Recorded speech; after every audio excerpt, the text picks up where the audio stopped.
Hey, what's going on YouTube? BD Kane 721. Happy Friday. The weekend is here, so I hope everybody's excited about enjoying the next couple of days, which I'll be doing in a couple hours. But right now I wanted to put a video together that's going to be a little different but a lot of fun for me, because I want to update all of you that follow my channel on some collection changes that have occurred for me in the recent months. I had to make a couple of difficult decisions, and I wanted to highlight those for you and then show you one of my sets that I'm still trying to complete over these many years, and we'll have some fun talking about that.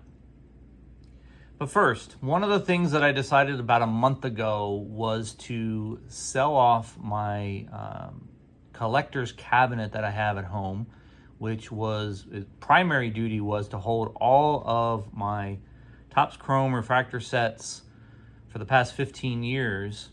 All the cards and top loaders in these drawers in this cabinet, which I lovingly called the Little Beast in honor of Mike over at Baseball Collector, who inspired me to build this when he showed on his channel his process of building his big beast for his card room at his home.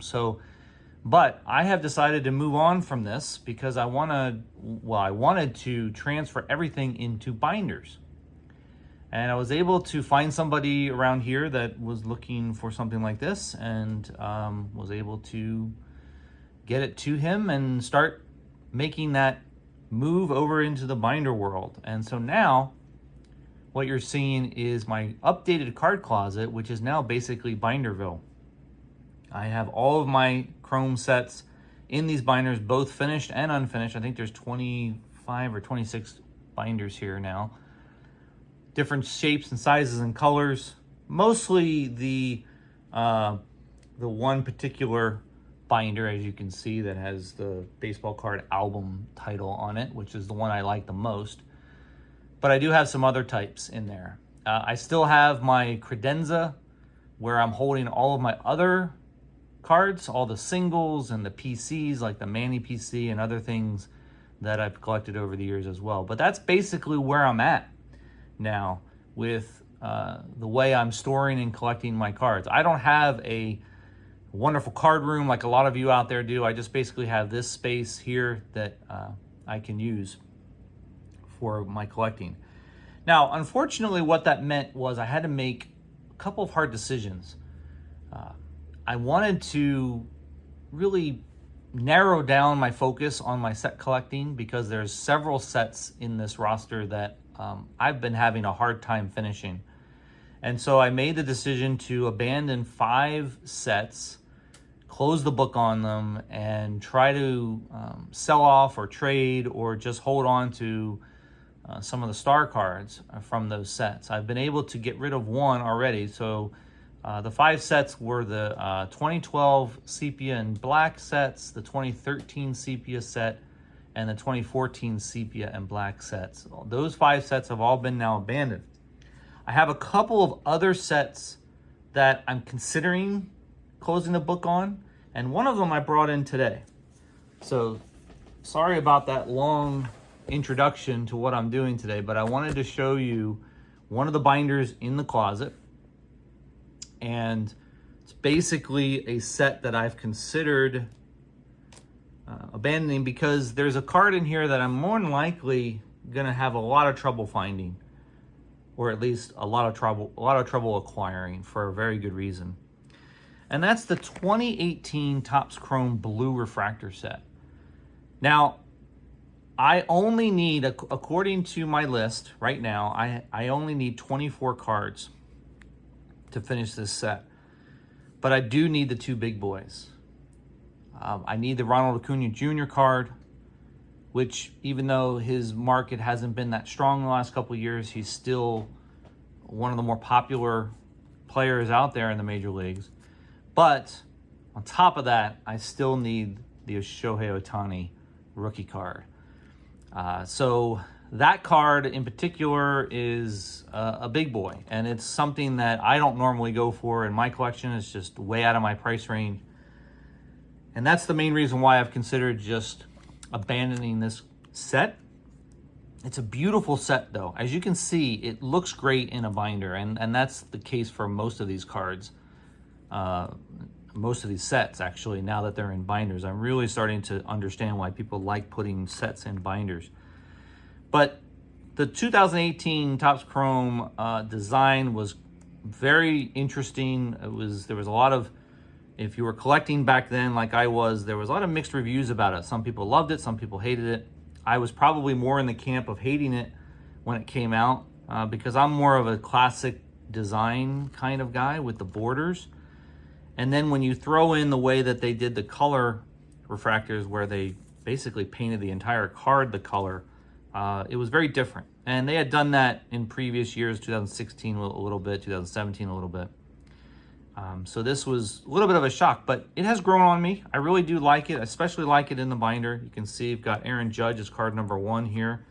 That's a second-year Aaron Judge card, so that's a pretty good card to have in the collection or in the set. These cards are all numbered out of 150, as blue refractors generally are. You can see some of the holes in the pages as far as the cards that I need. It's got Devers' rookie card, Freddie Freeman, Molina. I don't know if I missed anybody on this page. I'll try to highlight or at least mention some of the bigger names in this set. But obviously the big card is the Ohtani card. Here's the Albert Pujols. So the Ohtani card on eBay, if it's in a Gem 10 slab, is going for $15,000 to $20,000 on a regular basis. So that's well out of my price range. It's not something I'm probably going to ever do.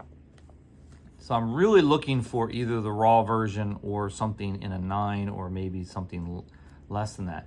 The last time I looked on PSA's Pop Report, there were, I think, around 89 or so that were graded.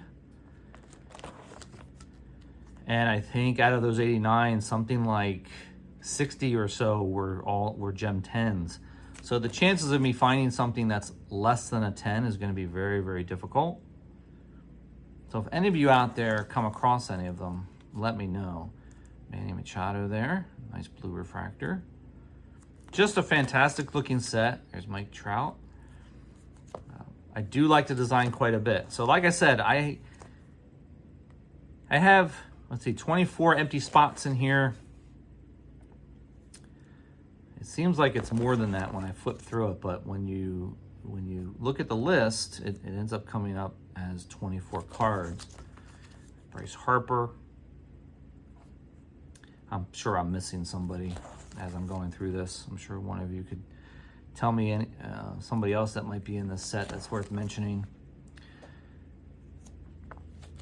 And there's Arenado. And then I've been looking pretty regularly for cards in this set because I really would love to complete it. It would be sort of a keystone set in my roster. It would be one of the best ones, if not the best one in my set roster. So it'd be nice to finish it. I'm hoping that maybe some of the cards that I have that I could trade, I could get as credit towards, there's Mookie Betts, credit towards a purchase of one of those Ohtani cards, but it's going to be hard. It's going to be difficult. So the last 2 cards in the set, and Edwin Encarnacion and Jose Altuve, is card number 200. So this was back when Topps Chrome had a checklist of 200 cards. Much easier to collect the sets back then. I do have the purple set completely done. I think I've shown that on the channel before. So I do have the Ohtani in the purple refractor, which is a great card to have. I did purchase a few cards on eBay recently. Victor Robles, Paul Goldschmidt, and Miguel Andujar, who's now a Padre for the 2026 season. Back in the day, that Andujar card was a lot more than the $6 or $7 that I paid for it.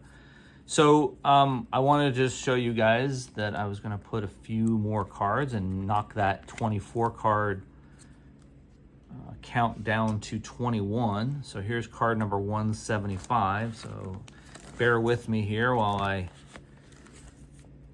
get to the page at 175. will be located. There's 150s, 69. So it looks like it's right there. So that's the spot right there for Victor Robles. Put that right in there. Paul Goldschmidt is card number 37. What card is Andujar? He's number 14. So they're back at the beginning. I probably should have started with them. Let's head on back to the front. Card number 14. Looks like it's going to go right in the middle there. And that's Mr. Andujar. Will go right in the middle. Very nice. And then card number 37. It looks like it'll be on this page. Here's card number 36. So no, it'll be right up here, top left corner. All right, so down to 21 cards. Obviously, 2 big boys I got to get. I don't know if this will be a set that I'll abandon someday in the future. Let me know what you guys think. Is it worth going after? I guess Ohtani is probably one of the few players we can all say pretty confidently that he's going to be worth the money. But, you know, it's a lot. It's a lot of money to consider. A lot of concern about that. But, hey, this would be an amazing set to have completed. But I'm pretty happy with where it is right now. It's got a lot of great cards already in here. So, interested to hear what you guys think. Hope you have a great weekend. And I will be back hopefully next week with some more updates on some things in the collection. All right, guys, have a great weekend. Talk to you soon.